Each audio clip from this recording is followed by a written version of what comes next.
So I'm going to turn it over to this next session, and looks like there's 4 of you. Mm-hmm. Wow. Mix it up a little bit. Yeah, how about that? We've had 3, now 4. So I would encourage you, when the coffee and snacks arrive, to just go and help yourself, even including those on the panel, especially if you're on the far end there. I've also asked the building services to raise the temperature a bit in here, so hopefully it'll be just a touch more comfortable for you. And you should be feeling it now. They came by and told me that they've had that done. So I'm going to turn it over to you, and we'll go till about 3 o'clock. Wonderful, thank you. Okay. Sound check. Everyone can hear me? Good? Well, great. My name is Hans Gustafsson. I come from the University of St. Thomas in Minnesota, Minneapolis, St. Paul, where I have the pleasure of directing a Center for Interfaith Learning there, and I teach courses in the area of interreligious studies, so courses like interreligious dialogue, interreligious encounter, but also world religions and some other basic, intro courses as well. So I think what we'll do, the format will follow suit here. We'll go in the order that we're listed, and we'll each speak for maybe 10 minutes or so. And then we do have some questions that we've formulated that I think we can get up here on the screens at the end of after we all use our 10 minutes up. We'll go to some table talk, and we'll come back to a larger group discussion to hear, what happened in your smaller groups. I will introduce our speakers maybe as we go before each of you begin, and I'll introduce them out of the contributor notes in the back of your book here. Does that sound good? Okay, so our session, this is called Campus Intersections, and so we're going to hear a little bit. I'm going to touch on pedagogical considerations, then we'll hear other themes: inclusion on a university, mission integration, and the campus as a clinical setting. So we have a good mix here. So I'm going to set my timer here, and let's see how far I get. I have some things jotted down based on what others have said. So the title of my chapter is Interreligious Community Engagement and Service Learning, Pedagogical Considerations. And I'll touch a little bit on the chapter, but we all have books here, so you can go grab a book and read it if it piques your interest here. So I just want to touch on, I have a number of notes here, and we'll see how far I get. So some of the questions that came up in previous sessions, my entry into introducing what I would call interreligious community engagement into my courses, it really grew out of and that's what my chapter's about. My chapter's kind of really, this is what I've done.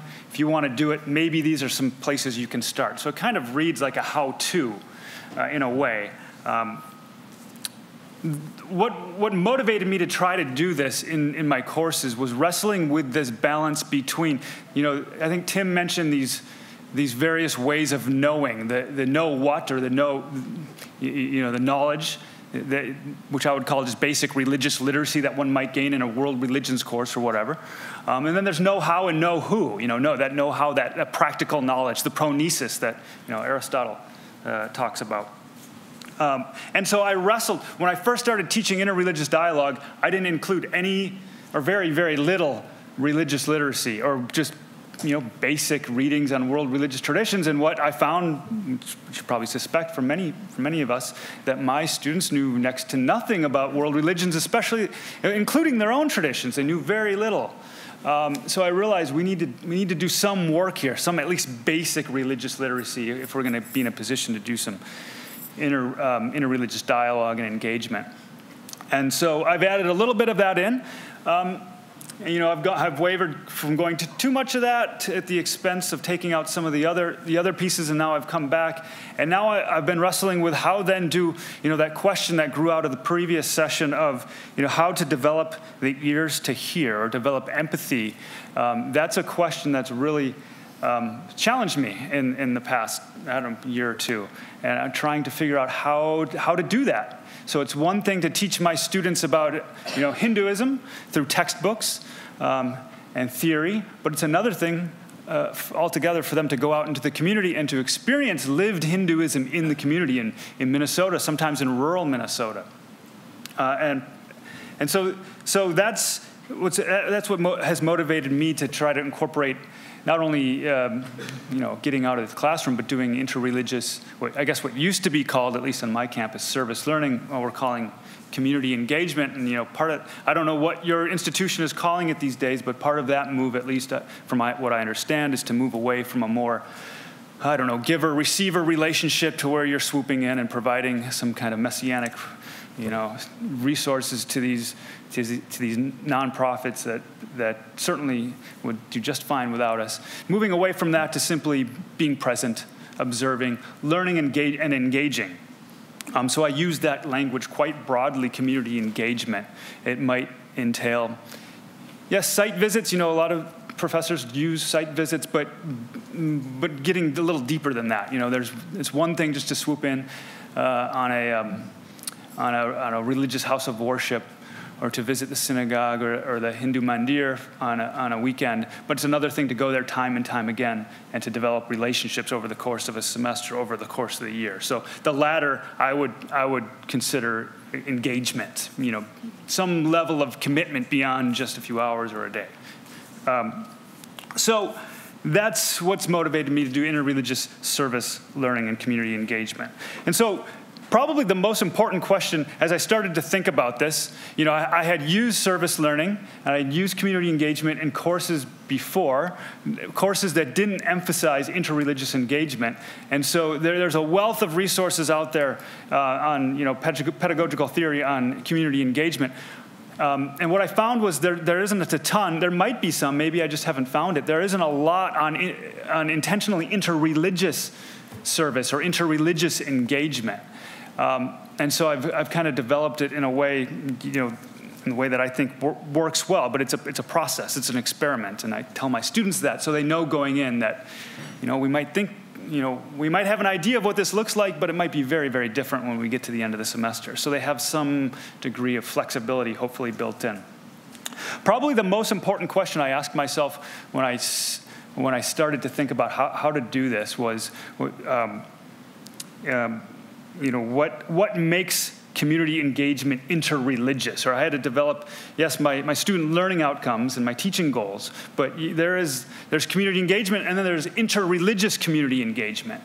And the criterion I came up with, and this isn't the only way or the best way, it's just what I've been using, is that I require students to either serve or to serve alongside or to engage those of a tradition other than their own, other than the one they identify with, or other than the one they were raised in, because more and more of my students no longer identify with the traditions they were raised in, or with the millennials, we have more and more nuns that are fast emerging on our campuses. So there has to be some interreligious encounter there, whatever that means. And I tell my students why we're doing this. I think that's important. The value of encountering lived religious traditions versus the textbook stuff, the know what, the knowledge, but getting out there. So developing relationships. So that Putnam and Campbell, my pal Al, or dear Aunt Susan, if you're familiar with that work from Putnam and Campbell, which is actually mentioned by a couple chapters in this book, I noticed.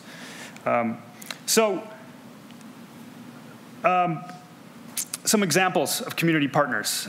And I'll go through some of these, and maybe this will help you spark, if you're thinking about doing this, maybe you're not in a teaching position, maybe you're a student, or maybe you're a staff member. I'd encourage you to think about the resources you already have, or especially the networks you already have, because that was key for me. I have the privilege of directing a center for interfaith learning, and a big part of what we do is, yes, on campus with students, but we have a big footprint in the community, in the local Minneapolis-St. Paul area, partnering with different religious organizations, faith communities, nonprofits. And so I already had, I had the privilege of having these relationships, so I could tap into them. And they've taken years to cultivate, so it wasn't something I just kind of started up. But it might be that easy for you.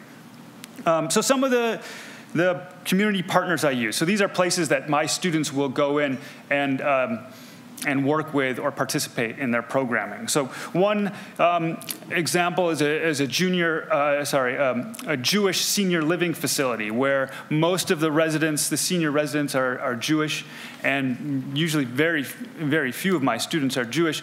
And then my students will go in and just serve as volunteers, just to be there, to be present. They'll be a regular volunteer alongside the many volunteers in the community who already work there, just to develop relationships. So that might simply mean, I don't know, playing cards every afternoon with one of the residents. I had one student who was a history student, and he loves stories, and so he developed a relationship with an elder gentleman, and he decided to write these stories down for this gentleman's family. And that was a way of him, it was a service he was providing to transmit these stories to the family, but he learned a lot. Minnesota Hindu Milan Mandir. This is just a local Hindu community, and they're actually in a little town called Farmington, and by the name, it is like the name suggests, it is a small farming community outside of the Twin Cities, and this Hindu community purchased an old Lutheran church, moved into it. They kept the exterior facade Lutheran, so you wouldn't know it's a Hindu community unless you went into it, but once you go into it, you definitely know it's a Hindu mandir. And I simply approached them, and this is how I often approach partners. If you had 5 to 20 energetic college students for a semester and you'd want them to do something, this is my criterion. They need to engage, they need to learn, but what would you have them do? And this particular community came in with a long, long list. Things like, I don't know, they could help us create murals on our walls. We still have walls that need some Hindu art. They can help prepare for a festival by cooking food and then participating in that. We need a website, if anyone can design a website. And I had a student who at the time worked, he was a full-time tech for Delta Airlines, and he said, I can do that. And he developed a website, and in order for him to do that, he had to develop relationships with his community and know what's appropriate, what's not appropriate, what might need to go on a website for a Hindu mandir. But then I had other suggestions from them, like we need someone to do mason work or lawn mowing. I'm like, yeah, I'm sure that's important, but if that doesn't fulfill the criteria of interreligious engagement, I'm going to have to say no. So that's another important lesson. You had to be very clear on the front end of what the goals are to avoid any misunderstandings down the road. And finally, because I see I'm running up on time here, sometimes the students are already they already have positions or jobs or activities they're already doing in a religious engagement. They may not be aware of it, or they may not call it that. So I had a student, she was a nanny to 3 preschool a Jewish family, and they had 3 young boys, and she said, I know nothing about Judaism. Could I become a volunteer they went to a local Jewish day school, and so she became a classroom volunteer for the whole semester, and to see how this community taught Judaism to these young preschool and kindergarten students. And another student who's he was a secondary ed history major, and he was a student teaching at a local charter school, and he was tasked with teaching he had to design some American history lessons, and we had just been reading Stephen Prothero's religious literacy text, and he was convinced by Prothero that he can no longer teach history, American history, U.S. history, without talking about religion. So he developed a curriculum on the encounter between native traditions and Christian traditions in the U.S. history, and it was and it worked out really well. It was he was very well received there. So I allow students to use what they're already doing. And finally, my final rule is that I tell people, at least I tell myself this, is that rules are for fools, in the sense that things change throughout the semester. You have community partners that will drop off.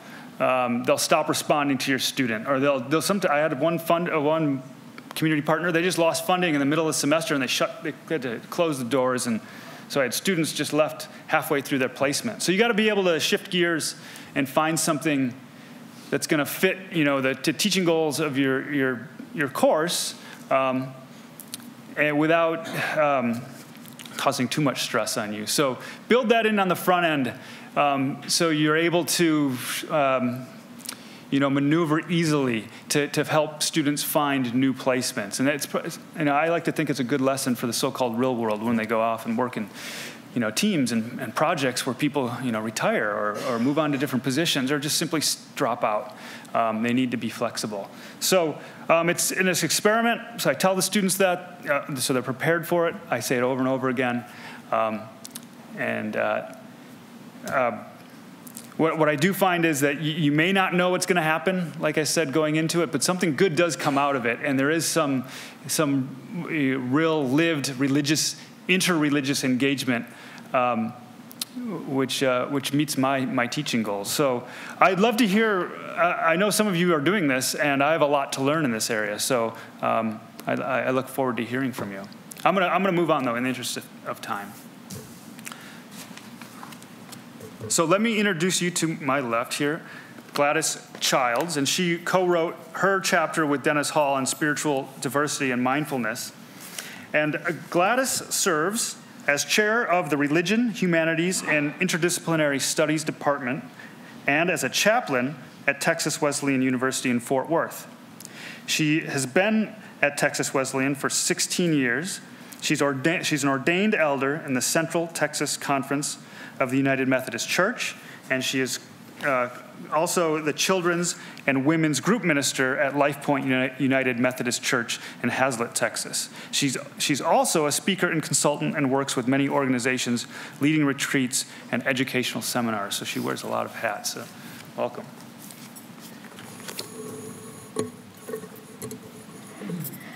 It's good to be here.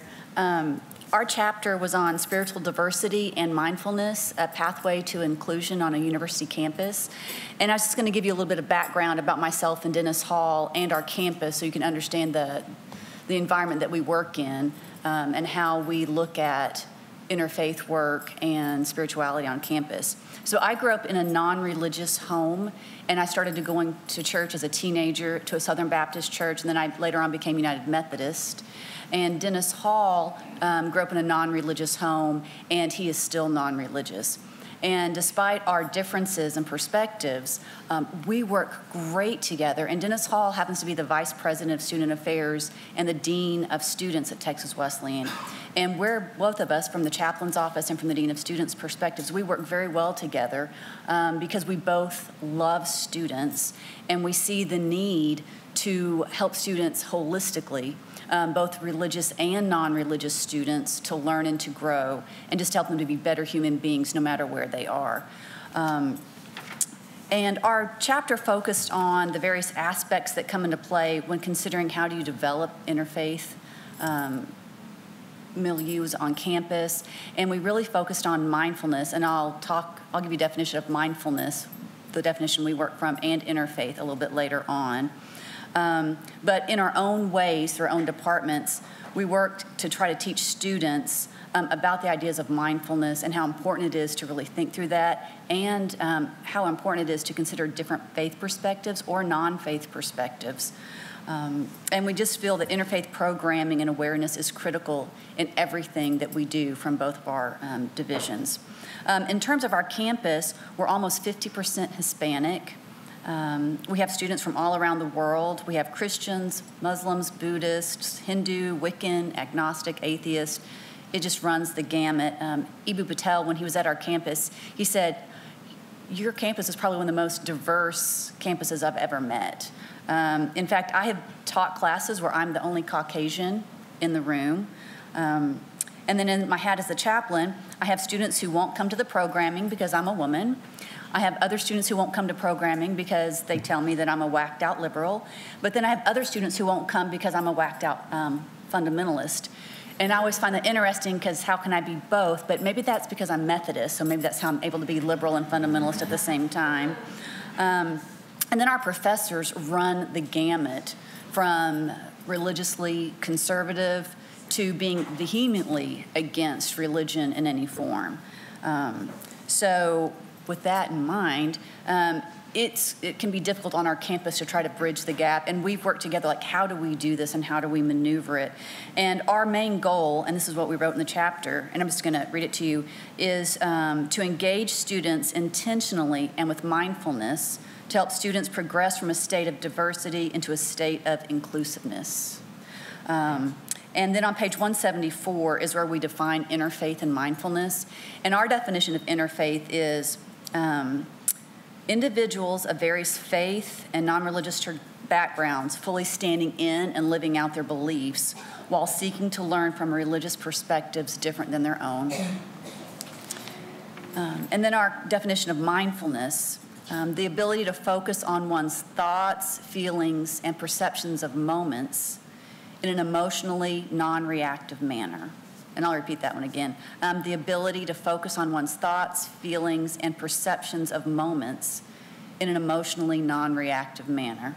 And we've done research, and the research overwhelmingly shows that if students can be mindful and be non-reactive, that it really enhances their cognitive and social, emotional development as students. And we want that for them in higher education. We want them to grow cognitively and socially as well. And so if we can teach them how to learn about different perspectives and not take it personally and not get offended, then we'll all be better off for it. And so we both feel it's really important to encourage interfaith and mindfulness, and we realize that it doesn't necessarily have to involve special programs or money, because at our university, probably like your own, funding is always not available, and you just can't up and create a new program. But our focus has been on intentionality, that if we're intentional in what we do and what we say and how we work with students, then we can make a big difference. And so we have worked together to focus on our student leaders. We have worked with our Greek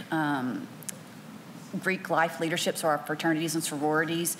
We've worked with our student life ambassadors and with our residence hall assistants to make them aware of how religiously diverse our campus is, to teach them about non-religious individuals on campus, because depending on their faith background, they may think that everybody is a certain way. But our main goal is to help them be aware and to be considerate of individuals who are not like themselves. And we want them to be welcoming to all individuals, because we want every single student on campus to be able to feel like they're at home and to feel like they're welcome and they have a place, whether they're a Muslim or they're a Hindu or they're a Southern Baptist or they're United Methodist or they're a Wiccan. No matter where they are, that you are welcome and that you are loved. And so we started off with working with them. Also in the text, I talked a little bit about my own personal struggles and challenges, and I felt that was necessary because in talking with other campus ministers or with students or faculty or staff, as interfaith programming has become more prevalent on our campus, and as our president has mandated that our campus is going to be interfaith, we're going to be considered other people who are not like ourselves.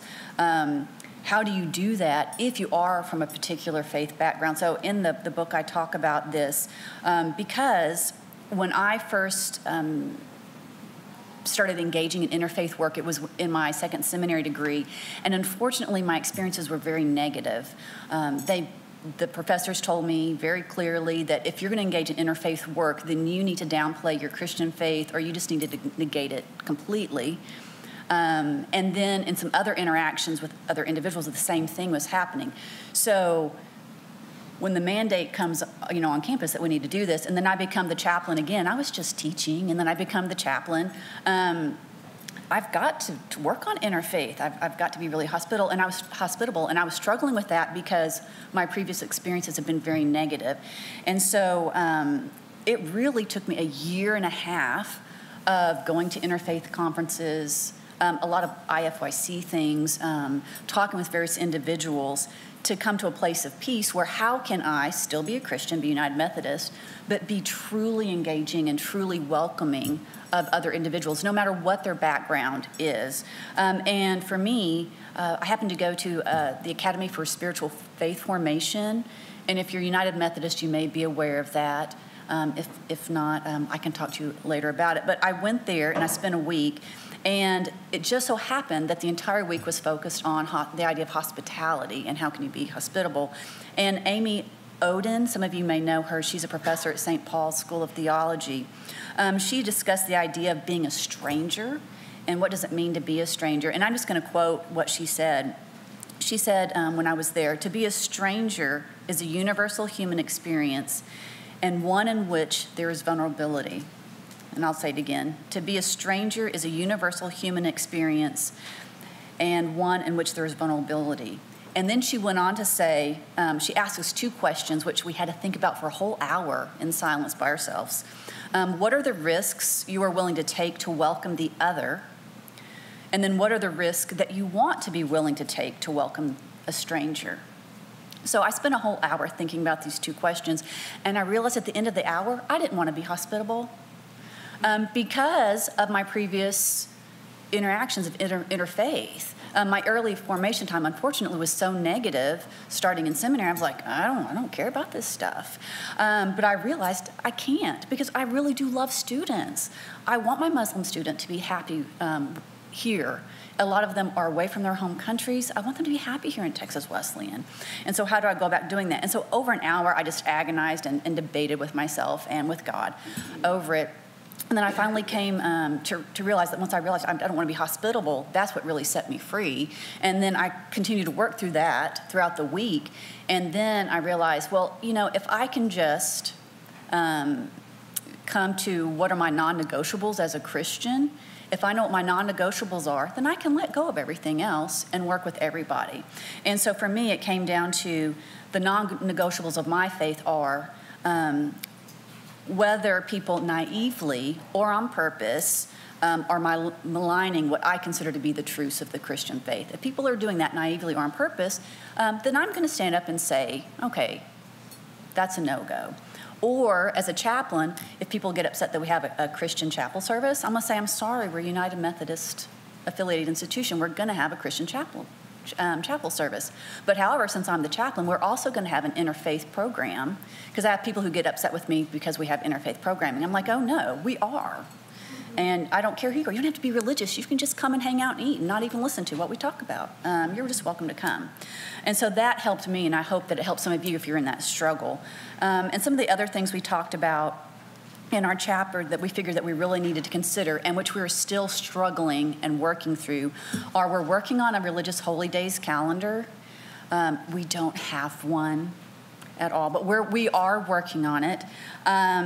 And we're getting better, and we're almost ready to launch it. And our idea of launching it is just to put it out there at the beginning, just let people get used to the idea. But eventually, we hope we can get to the point to where professors consider the Holy Day calendar when they're scheduling things, and that the university will consider it in days off. But we know that we're a long way from that. But we are working on a Holy Days calendar. We finally have a definitive prayer meditation room that is welcoming to any religion or non-religious person to come and use. It's still, unfortunately, a bit of a hot mess because of funding, but we are going to set up to where religious icons or other things that just help people feel peaceful and more relaxed or available and can be put up and withdrawn. We finally have a home for it, but it has bounced all over campus, but fortunately we found a definite home. We also on our campus are working on overcoming people's naivete of religious perspectives, because so many people, as you said, if they happen to be of a faith background, a lot of times they don't even know what they believe and why they believe it. And then the nuns who don't understand any of the faith backgrounds. So we're trying to provide more educational opportunities to encourage people. And then, of course, there are the issues of funding.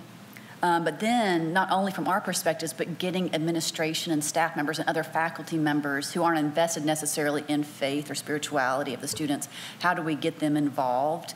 And we are just so fortunate that our president has mandated that this is important and that we are going to be welcoming and we're going to care for other people who aren't like ourselves. And so we're so thankful for that. And so we know as we develop things and roll things out, that he is going to be behind it and support it. And if your college campus is not like that, or the president hasn't even considered it, I would just suggest that you go ahead and start conversations. You know, as students, start conversations with your student government association and get them aware and get other professors together and start conversations and just get it moving and talk to the president, talk to senior staff members, and to let them know how important it is that we create an environment that anyone can feel comfortable in. Thank you. Next up, we have Nicholas Rademacher, and like myself, Nicholas comes out of although I'm not personally Catholic, I come from a Catholic institution, and Nick's going to be talking about striving for mission integration, Catholic identity, social justice, and interfaith inclusivity. He chairs the Department of Religious Studies at Cabrini University in Radnor, Pennsylvania. He also serves as the coordinator for the Social Justice Minor Program and has published various articles on Catholic social thought. Nicholas. Thanks. In addition, in that role, I've also been involved for over a decade in mission and identity work at the university. When I arrived at Cabrini, I was invited almost immediately to work on a project of revising the mission statement of the school.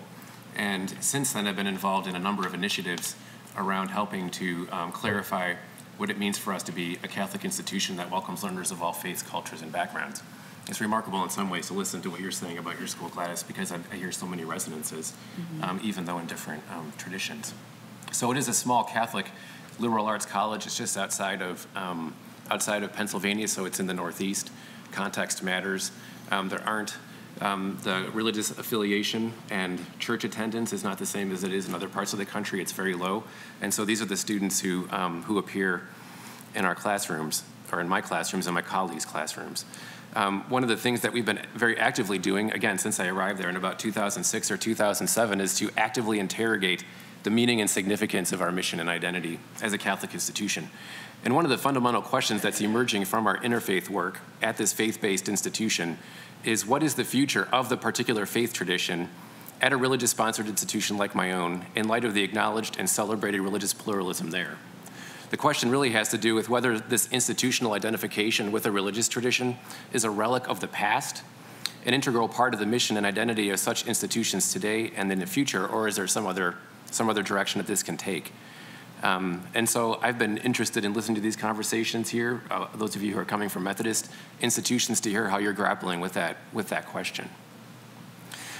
I started my chapter with a story about a student who I called Wayne, who self-identified as an atheist.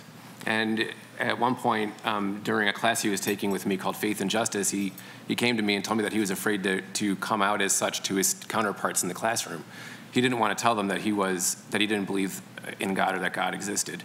Now, his classmates were not particularly religious. I was a little bit surprised because I didn't know what he thought their reaction would be given my perception of them, or in terms of where they were on their own religious journey.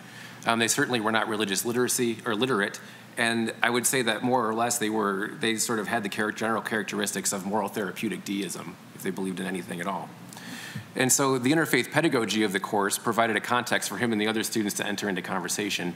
And Hans, similar to you, a lot of what I try to do with the class in terms of interfaith conversation is to get them out of the classroom and into the community to have dialogue with people of other faith traditions, whether that is specifically a religious identity or some other kind, economic, political, other kinds of positions that are sources of value for them. So eventually, though, in the context of this conversation, he did out himself as an atheist, and the classroom conversation was enriched by that.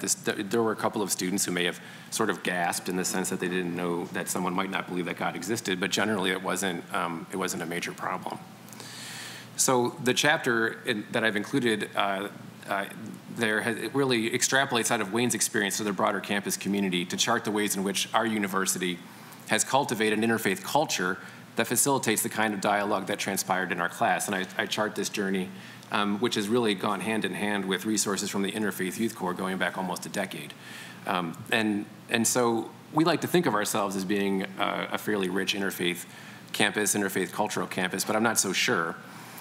Because as I noted in the chapter, in many respects, our social justice commitments, our commitment to inclusivity, our interfaith work, and our Catholic identity really kind of live in discrete worlds. Some of us are dedicated to this part, some of us are dedicated to that part. Sometimes we're straddling different areas, but ultimately I wonder to what extent what are we really sharing in common? We do come together to collaborate on joint projects for the common good, especially around core areas of our mission, cultivating academic excellence, leadership development, pursuing social justice, and encouraging engaged citizens of the world. Yet it seems that mission integration is lacking.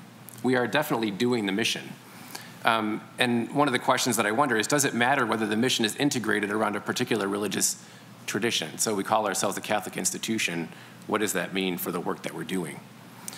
Now, while I started the chapter and these brief remarks with reference to Wayne's story, someone who's an atheist who doesn't believe in God, I could have started with Anthony's story, a student I'll call Anthony. And Anthony is a Catholic student who came to this institution, to Cabrini, because he sought deeper connection with his religious tradition. And naturally, he expected that a Catholic university would provide that for him.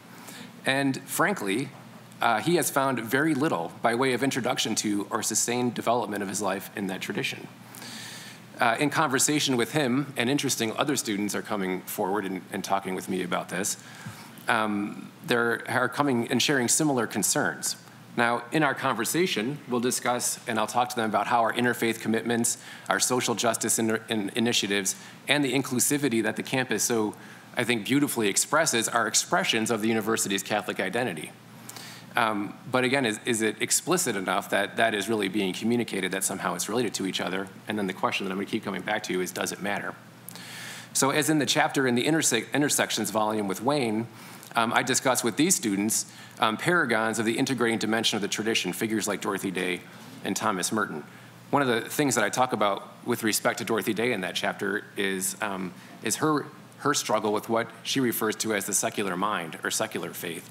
And she says that after she converted to Catholicism, she went into confession at one point, and she was talking to the priest about how she was really struggling with the fact that she wasn't mindful of being a Catholic person all the time. And the priest told her not to worry about it, just be a Catholic. It's sort of a natural thing that you can take for granted. And she said, that's not good enough for me. I don't want to just be a natural Catholic. I want it to be something about who I am all the time. And this is a person who is so deeply committed to social justice, working across difference, including religious difference, that I think she makes for an excellent model for students like this. But where are they learning about that Catholic tradition? So this approach is similar to the one advocated by the Interfaith Youth Court. Is the approach taken by Mark in his opening remarks yesterday, and the one that Ibu and Carolyn take in their chapter in the intersection volume, as do others in the book, namely to talk about the interfaith and social justice commitments of a particular religious tradition, in the case of this conference, Methodism, to ground the interfaith initiatives taken by their university today. We do interfaith because we're Methodist. We do interfaith because we're Catholic. In more than one chapter, attention was paid to the difficult decisions that must be made with respect to mission and identity in a time of dwindling resources. And the same thing is true at my institution. The paucity of resources at the institution that are funneled to education around Catholic identity among students who are so interested limits the opportunities for them to grow in knowledge and understanding of that tradition. Yet we can rightly say that we are living the mission and identity of our institution as a Catholic school by our interfaith, social justice, and inclusivity commitments. So again, does it matter whether it is so named and the students are so steeped in the tradition? So I would say a similar situation obtains with respect to personnel. At some faith-based institutions of higher education, as those of us who are in these kinds of institutions increasingly share in the pluralism of our surroundings, both in the student body, but also in the people who work there, there are fewer and fewer people who are able to articulate the distinctive religious tradition that brought the institution to the intersection of interfaith, social justice, and inclusivity in the first place. So the religious tradition is, there's a tendency, or there's a possibility, there's the reality of the religious tradition fading deeper and deeper into the background to the vanishing point. And so again, the question that keeps coming back for me in this work is, does it matter? And why or why not? So my colleagues and I are wrestling with this question in the context of a Catholic institution of higher education. And while I've talked in the chapter a lot about how I did it, I guess what I'm really interested in learning from those of us who are gathered here, especially those of you who are affiliated with Methodist colleges and universities, think about this. I'm especially interested because we're at a gathering that is sponsored by the General Board of Higher Education and Ministry of the United Methodist Church. So this is a question that matters to you too. So my question is whether or not it matters that we call ourselves an institution within a particular religious tradition, how we communicate that, and how we do it in a way that respects the pluralism and diversity of the students and the people with whom we work. Great, thank you. I noticed the coffee did arrive. If folks want to get up, I'm sure we won't be too offended. And if someone, I know Aaron was looking forward to the coffee showing up, so if someone would be kind enough to get him a cup of coffee while I'm introducing him.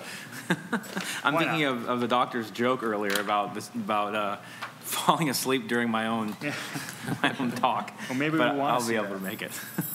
Well, Aaron will be talking about the campus as a clinical setting, reflections on school chaplaincy, and an argument for higher standards.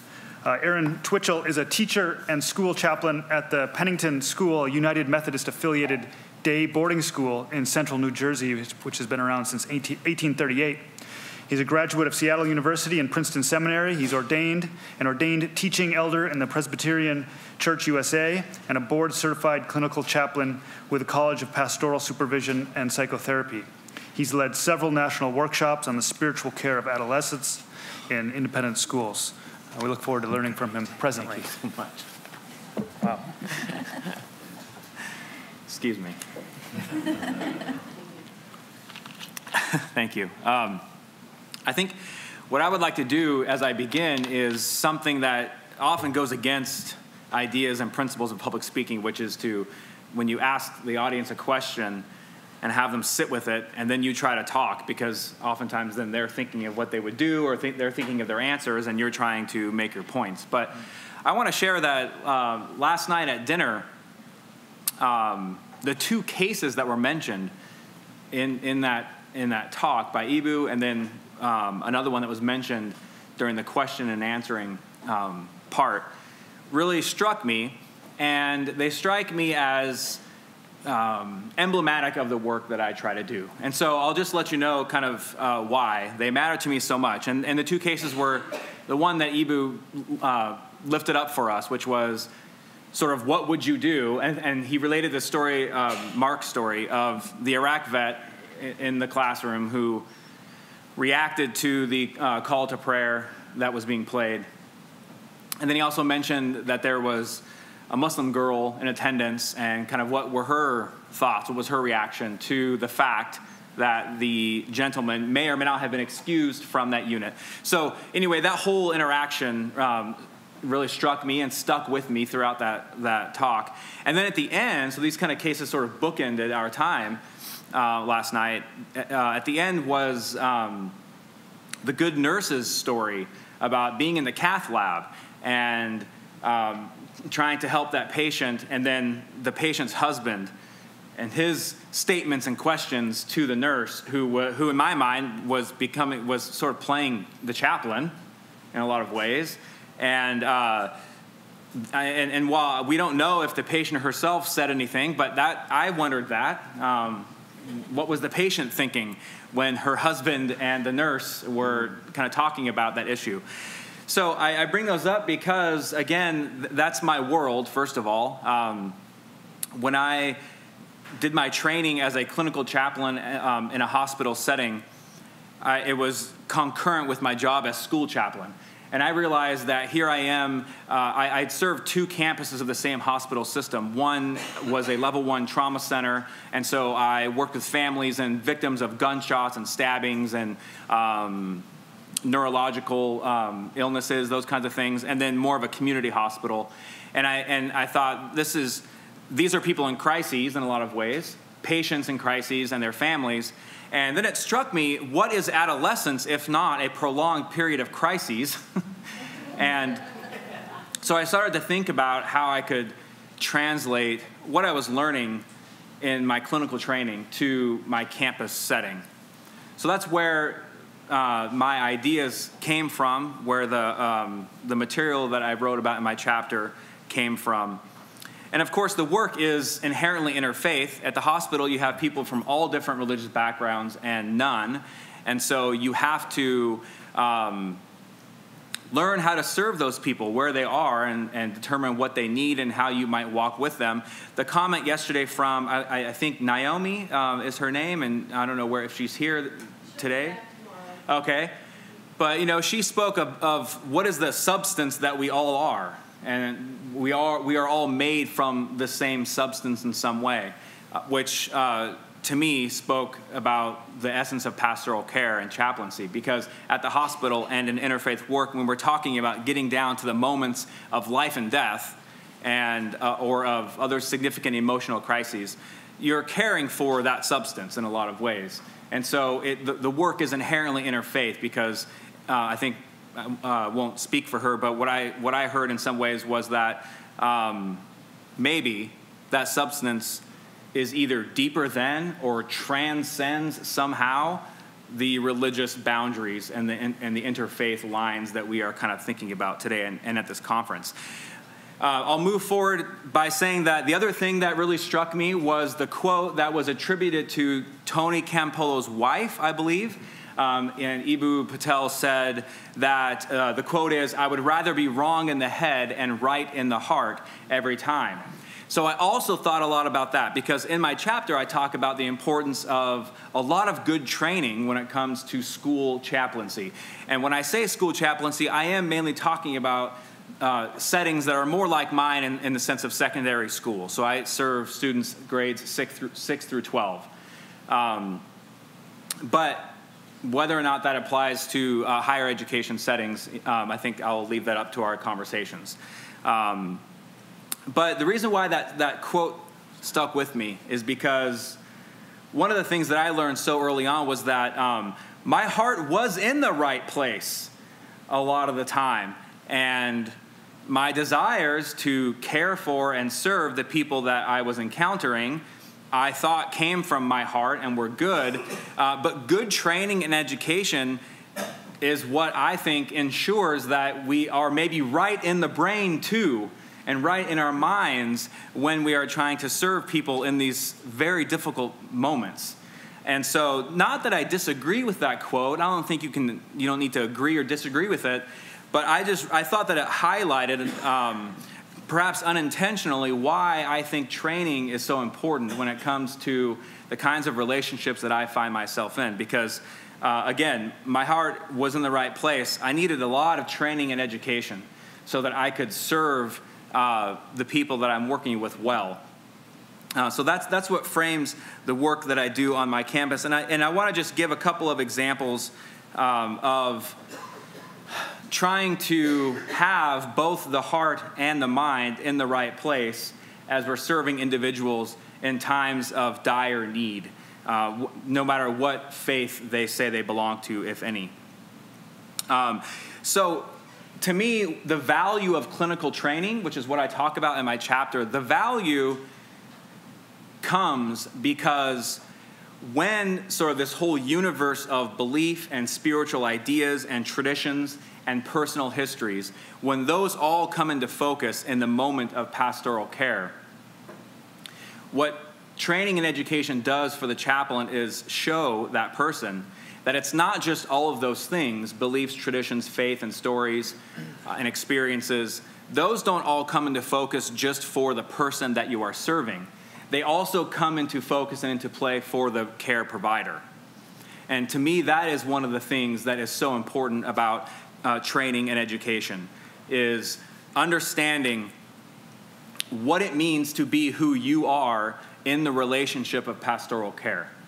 Because it matters critically, in my experience, and according to my traditions and trainings, that matters critically. You can't escape it. We talked about it, or it has been named several times in this conference so far. Words like biases have been used. Who am I seeing when I encounter this pastoral care situation? Who am I hearing? What am I missing, intentionally or unintentionally, when I'm trying to care for this person next to me or in front of me? Those are all things that you wrestle with and grapple with in clinical pastoral education, which maybe many of you have heard of. That's kind of the setting that I describe in my chapter, the mechanism, the mode of training that I suggest for school chaplains. As the name suggests, clinical pastoral education is done in a clinical setting, usually a hospital, but there are CPE programs at prisons, for example, and there are increasingly parish-based programs which try to bring a clinical mindset to the training for ministry. Let me briefly just describe what I mean by clinical, because it's really important. It separates this kind of training from other things that you can do, other preparations that you can make for ministry, for contextual ministry especially. In my training organization, the CPSB, clinical means that you have a good grasp, understanding of the breadth of knowledge and literature with regard to counseling and psychotherapy, What are those approaches that come into play when you serve these individuals, whether it's in the hospital room or, as I've tried to do, in the classroom or in the residential setting? What does the literature say? You have to demonstrate a clear understanding and working relationship with that literature. Who are the main figures? Who have been the influential contributors to the fields of counseling and psychotherapy? What are the models and the systems that we study? And a lot of those look like the same ones you would encounter in a sort of an LCSW or therapy program. It's a lot of the same material. You move from that literature, though, to an idea of integration. You've learned all of this stuff. That's great. What does it mean for you as a person? And have you integrated that knowledge with your own story and your own experience? As you do that under the supervision of a certified clinical supervisor. You also, this is sort of kind of the terribly amazing part of CPE, is that you are doing that while you are caring for patients in the hospital. And so that's why the supervision piece is so important. What are you doing to these patients in the room while you yourself are trying to wrestle with all of the material that you're learning? So the supervision part is very important. Supervision also happens individually between you and the supervisor and as part of a group. So you're working through that together. And then as you move through the supervision, you begin to learn how to put that integration and that supervision into practice.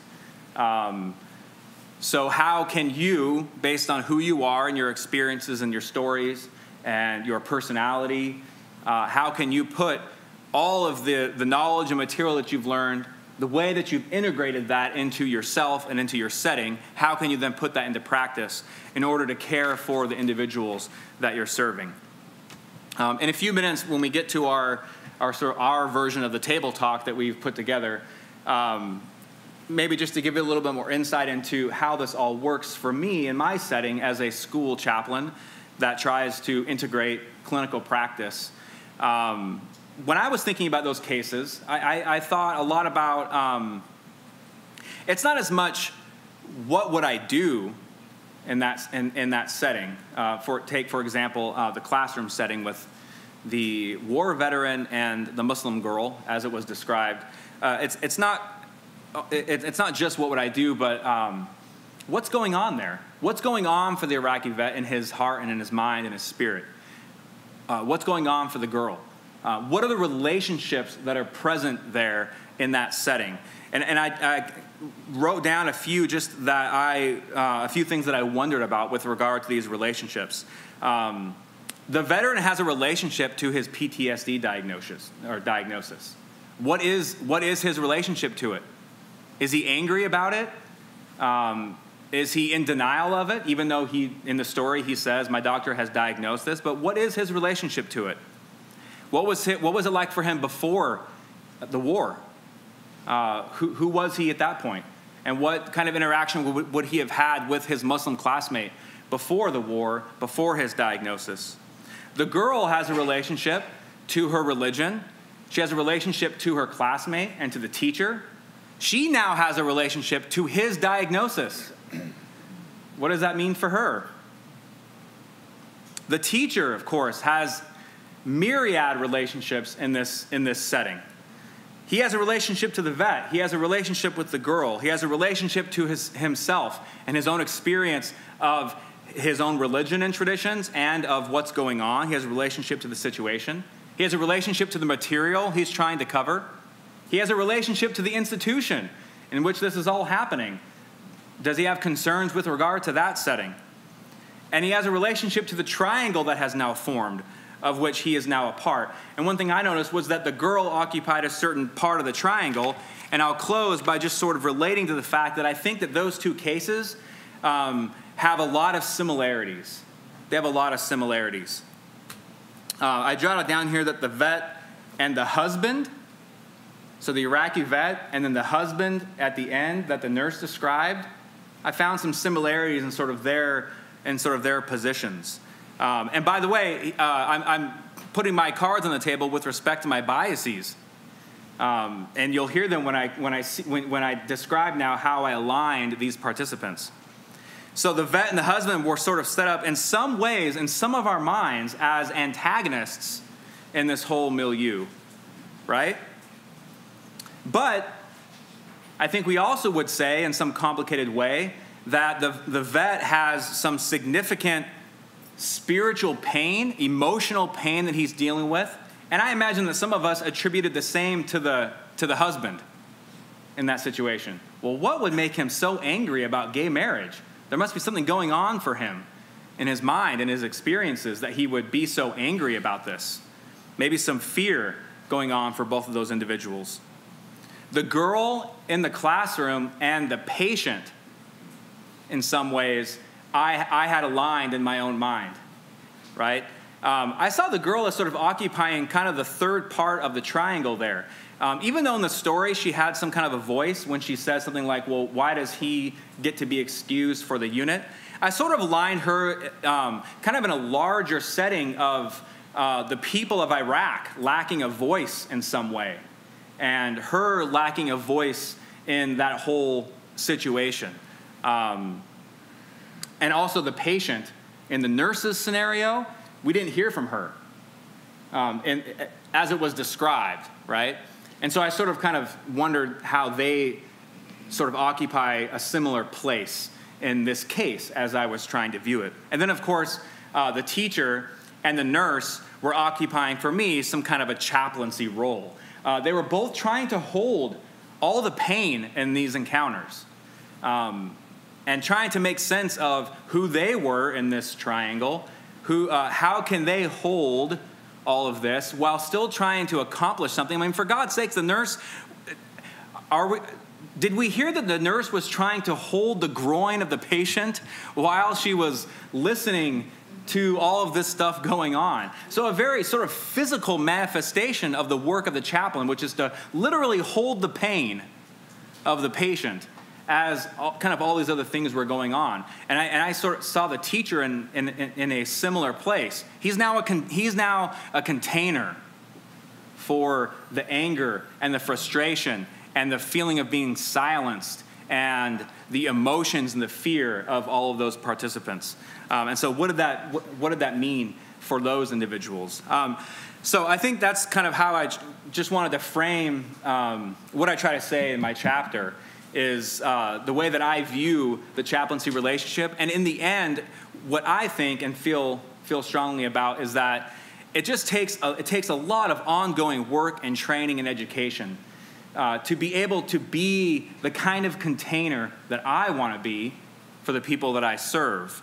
What kind of person does it take to hold all of those things that are going on in the classroom and in the hospital room, as we heard from the nurse? To me, it takes a lot of time and dedication to the craft of school chaplaincy to be able to hold those things. And so that's what I try to say in my chapter. Thank you. Okay, so with the time that we have left, if we can get the slides thrown up here. I know we're a little behind on time because as conferences tend to go, things get pushed up. And so we're going to move into a time of table talk, as we're calling it. And we have 2 slides here, and I'll just read through these so you have them in your head because I don't think we're going to be able to flip back. And these are just some ideas for you to think about and talk about. And afterwards, we'll come back and we can have a larger conversation. So how does one effectively pursue interfaith goals in a context of widespread religious illiteracy? How do faith-based institutions respond to religious literacy given their particularity? As particular religious identity fades, does it matter, or would it matter if it disappeared?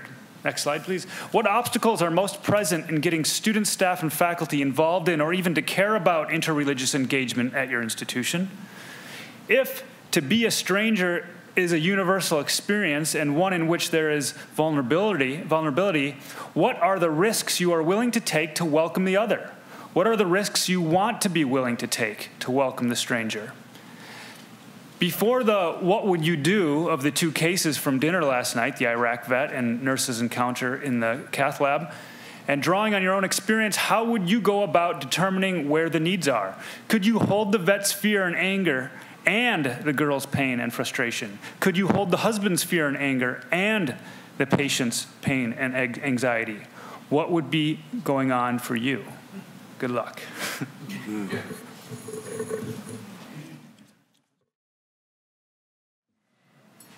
Okay, so we have about 10 minutes, maybe a little more, to just, I'll just ask you, so what happened in your conversations?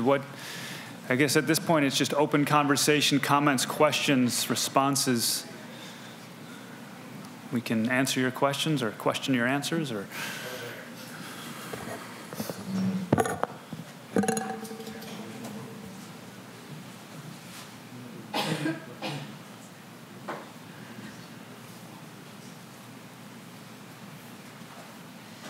So we spent most of the table talk discussing the question of illiteracy and what can we do to combat religious illiteracy. And what we found when we were talking about that is that it's much easier to identify the various problems with religious illiteracy than it is to really pinpoint a specific way to combat it. And some of the things that we found were even once students reach higher institutions, they have gone through grade schools where they've gone to public schools that don't allow any discussion of religion whatsoever, or they've encountered introductions to new religions and shared it with their parents, and it's been ill-received, and parents, make a big stink about it and discourage any type of venturing out. So what I think we found is that the easiest way to combat religious illiteracy is going to be in higher education institutions,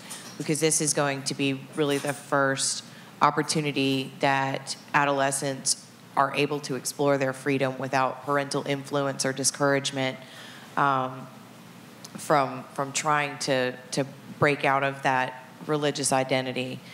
And then also with religious identity, I don't think religious identity is going anywhere per se. Religious practices maybe, but what we've found living in South Carolina is that religious identity is still very strong, though the religious illiteracy compounds onto that. So you have people who identify with Christians who do not act like Christians, who don't even necessarily go to church, or haven't opened Bibles in years. You have people who still identify as a specific religion, even if they're not practicing. And I think religious identity has kind of crossed over to political identity. And so with the two merging, it would be really difficult to separate the two. So I think it would matter if religious identity went away completely, to a large extent.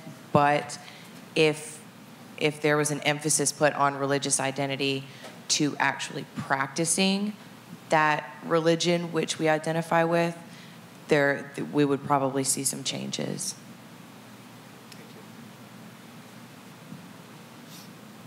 We can just get some comments maybe out on the floor here, and if anyone feels free to respond to that. Is this good? I don't know that we really have a lot to add, but we basically explored the question about what if the religious identity of the institution fades? Does that matter, and in what way? And one of the things that I found interesting as we explored the conversation was the degree to which the institutions that are represented at this table, it's unclear to me the extent to which that identity is central to the institution even now. We had multiple representations of both UMC institutions, but other institutions as well. On my own campus, I know we are affiliated, but the extent to which that identity feels central to the institution is harder for me to determine. But as I listen to the stories of the other folks, it's clear that it's more central to that institution's sense of itself. And so I don't have a position on that about what it means and when it matters and when it doesn't. But it struck me that it's kind of more complicated just at the outset to know what we mean by its presence or absence in the first place. And I guess I don't know that I'm comfortable sharing the story about the board, no. But because I don't know what the consequence. I will share this story if you can promise me that this doesn't go anywhere and I don't get in trouble. It's being recorded. Cone of silence. Yeah, this came up recently. Basically, oh, it's filmed? Never mind. All right. The other question that now I'm listening to you all, I can't help but write down the word policing. We're doing a lot of policing around individual identity boundaries and then around group boundaries, like what's in and out. We're spending a lot of time trying to regulate and control what counts and what doesn't count. That's just an observation, and I don't know what to do with that either. And I guess maybe it's a third observation. I really appreciated your analysis of the two cases, but what's really going on here. I thought that was an interesting analysis. And the thing that struck me about them is when do specific identities come into play? And how do we police those or want to regulate those identities? And when you're talking about counseling work, it struck me as really different from doctoring work. Because when we do doctoring work, other identities might not come into play. But when we're doing teaching work or helping professions in that way, where we have to get inside someone's head in some way, our own identities come into play or get activated, right? Our own commitments, you said it, identities as identification, as loyalties to groups or constituencies that are outside of ourselves, right? And how do we police that and maintain that and not feel tainted when we head back? Anyway, I guess 3 quick observations, one that grew out from the group. Thank you. So I would actually like to engage that idea of policing and think about what that means, because what I think we're trying to do at our institution is to somehow find ourselves still clearly situated within the Catholic intellectual tradition of Catholic social teaching as a framework for understanding, but to do that in a healthy context. And one of the things that came to my mind, and I went and made sure I had it clearly down here, is how Diana Eck talks about pluralism. So if there's policing going on, it's more about trying to create a context for what she describes it as. She calls it first energetic engagement with diversity, active seeking of understanding across lines of difference, not relativism, but an encounter of commitments, and that is based on dialogue. So that ideally, an institution that is a faith-based institution isn't there, in my opinion, to convert people to its tradition, but to create a context within which to have this kind of vigorous dialogue, while at the same time saying we, and I'll speak for myself as a person, as an educator at a Catholic institution, stand by these values, these questions, and this kind of pursuit. And if we are doing it right, it's an open inquiry, as open as possible within the discipline's framework. And then also asking questions about the transcendent when we're talking about doing theology. And so when I heard the word policing, I'm kind of thinking about making sure that people are in line. I would say it's only making sure people are in line of having this kind of vigorous dialogue, which is an encounter of difference and an encounter of commitments.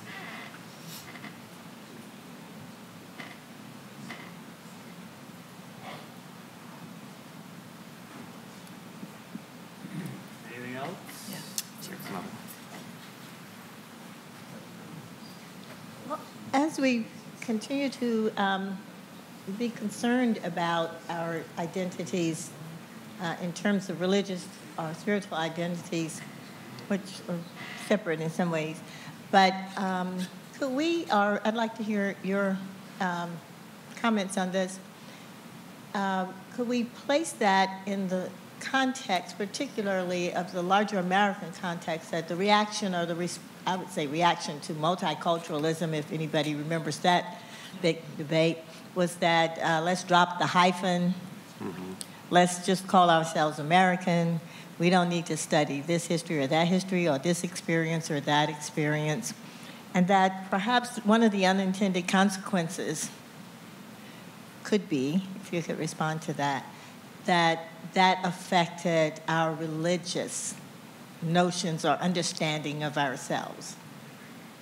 That perhaps it's not that important if I'm Catholic or Methodist or Baptist or outside of Christianity, Hindu, Buddhist, Muslim, and any of a number of other faith traditions. It's not that important if I just need to be the generic American. That perhaps, if I don't know if that's clear to you, but could we place this discussion in the larger context of what our responses have been or reactions have been to since I guess the 70s, 80s, 90s or something, since that debate on who we are, and as more and more people began to claim themselves publicly, they had been claiming themselves all along, but to claim themselves on the public stage, then the reaction was, why do we have to have all these hyphens? Let's just be Americans.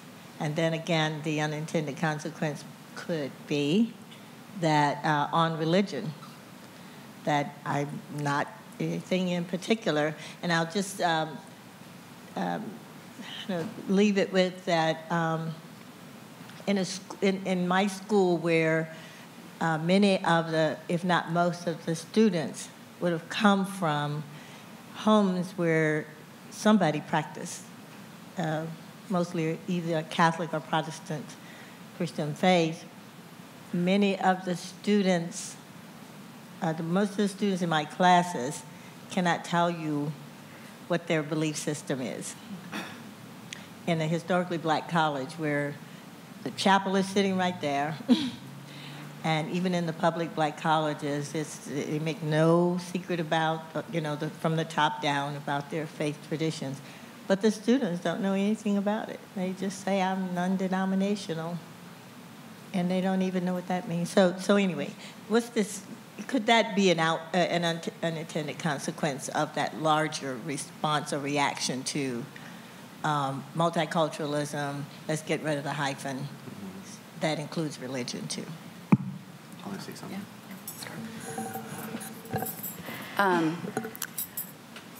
I think that when I hear these conversations like this, and I hear them a lot in my classroom because we're so diverse, that I have students who come in and say, well, why do we have to focus on anything? Why do we have to understand the other? Why does it matter? And I tell them a couple of different stories to try to work them through it, and it's way more complicated than I'm going to describe it now. But one, I tell them, I said, because there is no such thing as just an American. There is no thing as just an American.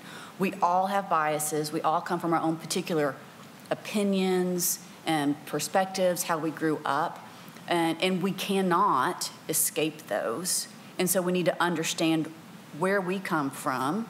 If you grew up in a really difficult background, you had a horrible childhood, you're going to have one perspective on how American works and how people work. If you grew up in a Jewish household, you're going to have a particular perspective. If you grew up in a non-religious background, you're going to have a particular perspective, or if you're African American, or if you're white. And you can't separate that, and to remove that, it's not possible. And so you need to know who you are and why you believe, whatever it is. But then it behooves you, if you're going to call yourself an American, that I need to know the person sitting next to me. And I need to see the humanity in that other person. I need to see the joy, the sorrow, the brokenness in the other person. And I can't do that if I don't understand where they come from and learn their story.